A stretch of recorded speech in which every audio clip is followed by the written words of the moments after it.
पशाला. काय काय झालं पशा? हे तुझ्यामुळे झालंय, तुझ्या तमाशाच्या नादानं झालंय. अरे एकाच्या आयुष्याची वाट लागली, जळून खाक झाला. हे हे हे तुझ्या कलेच्या नादानं झालं.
काय रे का एवढा वेळ होय? हे अण्णांना गंडवून आणावी लागली गाडी. चल लय छान.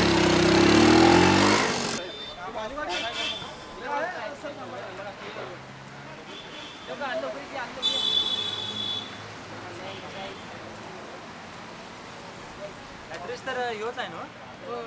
थांब जरा बघूया ऍड्रेस.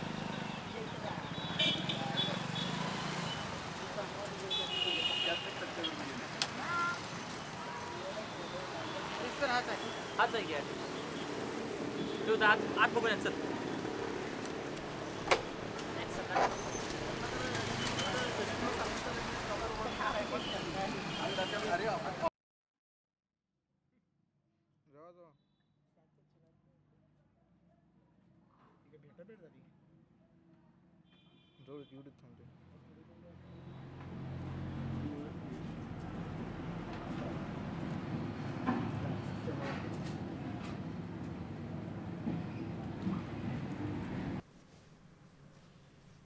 ही जरा आपल्या आवाक्याच्या बाहेरच दिसते. फी पण आपल्या आवाक्याच्या बाहेरच असणार.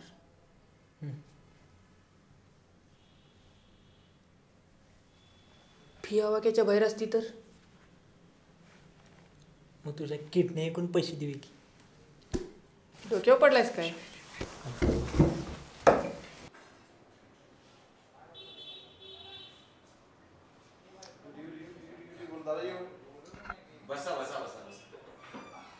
सर ती जरा फीच सांगा की.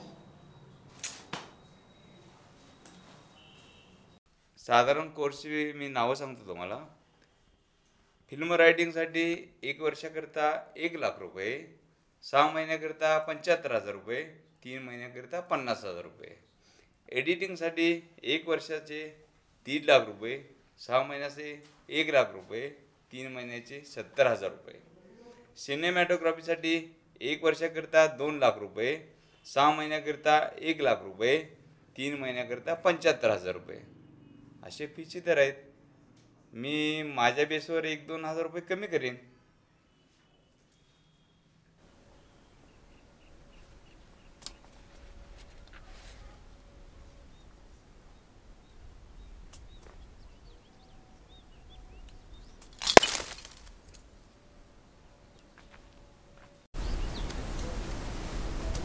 एवढ्या पैशात काही होणार नाही.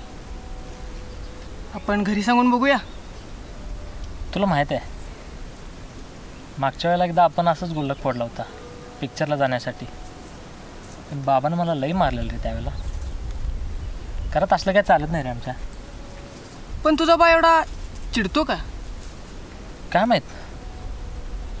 बाबाला आमच्या सिनेमा नाटक असलं अजिबात आवडत नाही. फिल्मचं काय?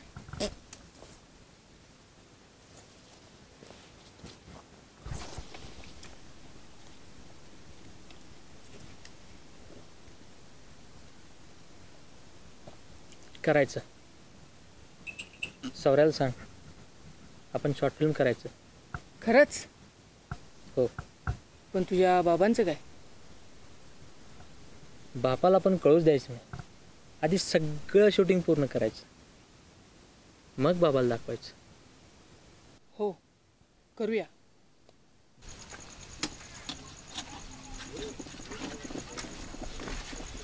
थांब रे,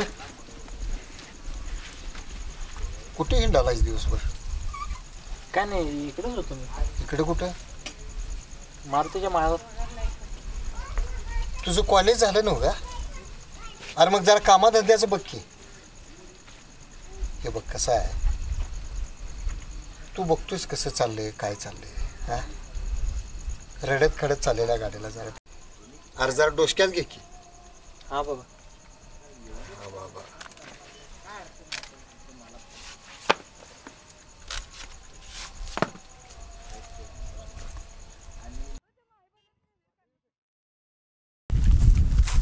हे बघ तू समोर बघायचं. लक्षात आलं? तिकडं अजिबात लक्ष द्यायचं नाही. आणि तू पळत जायचं आणि तुम्ही दोघांनी त्याचा पाठलाग करायचा. लक्षात आलं काय? मान खाली बघू नको, वर बघ माझ्याकडे. लक्षात आलं? कॅमेऱ्याकडे बघायचं नाही. लक्षात आलं? बरोबर आहे. तुम्ही कॅमेऱ्याकडे बघायचं. पाठीमागनं पळायचं. अरे जर थांब रे, सांगू का नको? पाठीमागनं पळायचं. हां ओके ओके. ए तू इकडे तू इकडे तू इकडे. चला ॲक्शन. अरे उठ उठ उठ. अरे काय रे, काय काय काय चाललंय? काय झालं? काय झालं काका? काय झालं? अरे काय चाललंय रे पोरानं हे? काय नाही काका, ते शॉर्ट फिल्म चालू आहे. Short film? हा. शॉर्ट फिल्म म्हणजे? मोठा सिनेमा कसा असतो की नाही तसा एक छोटा सिनेमा चालू आहे. पिक्चरचं पिल्लू. हां हा पिक्चरचं पिल्लू. अरे मोठा काय आणि पिल्लू काय, हे कोल्हापूरला मुंबईलाच आम्ही बघत होतो बघ. आमचा यो चाललाय तमाशाच. आमच्या काळात काय नुसता तमाशाच की. पण काका तुम्ही कोण? मी तुमच्यातलाच की. पण तुम्हाला पहिल्यांदाच बघायला लागलो मी. अहो तुम्ही जसं कलाकार तसं मी कलाकार. हां हा मग इकडं कुठं? इकडे कुठं? अरे आमचा एक दोस्त आहे, त्याला जरा भेटा निघालोय मी. हा नाव सांगा, निघते घराकडे सोडून येतो. अरे तू केवढा मी केवढा. जातो की मर्दा. चला चला चला. व्यवस्थित ऍक्टिंग केलं म्हणजे आपलं व्यवस्थित झालं. त्यामुळे व्यवस्थित एखादा पिक्चर आपला चांगला होता. पशा येतो. हा ये. अरे बाबा. जा शिस्तीत जा. हा? हो हो येतो येतो. अरे तुम्ही इकडे कसं? म्हणजे हे घर तुझं का? हो हे घर माझंच आहे. पशा तुझा मुलगा? पोरगास. होय तरी मला वाटलंच. कारण दुपारी जेव्हा भेटला त्याला काय ती पिल्लू काय ते काय फिल्म काय काय काय चालू होतं. पशा तू कलीकडे जरी पाठ फिरवला असलास तर तुझ्या उमद्या पोरग्याने मात्र कलेचा वारसा जपलाय. हा येतो मी. हा येतो येतो. तुला सांगितलं ना रे, हे कला हे पिक्चर हे असलं काय फॅट डोक्यात घेऊ नको म्हणून. ह्याच्यापासून लांब राहायला सांगितलं की नाही? हे बघ ही माझी जी अवस्था झाल्या की नाही ही सगळे ह्या कलेमुळं आणि ह्याच्यामुळेच ही माझी अवस्था झाल्या. तुला सांगितलं ह्याच्यापासून लांब राहायचं म्हणून. हे बघ, एक तर तुला कला नाहीतर बाप ह्यातली एक गोष्ट तुला निवडायला लागेल.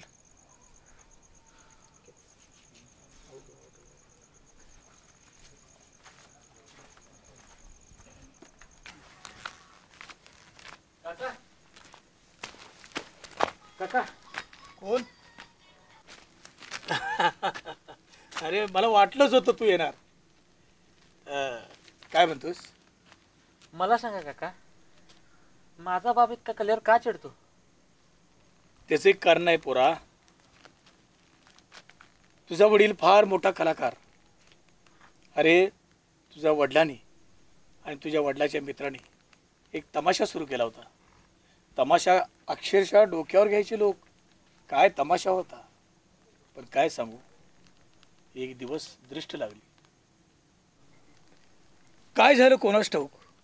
एक दिवस तमाशाच्या फडालाच आग लागली आणि त्यात तुझ्या वडिलाचा मित्र जळून खाक झाला.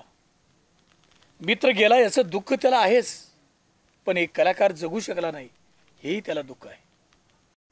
पण हे लक्षात घे, कलाकारामुळे कला जपली जाते पण कलाकार नाही.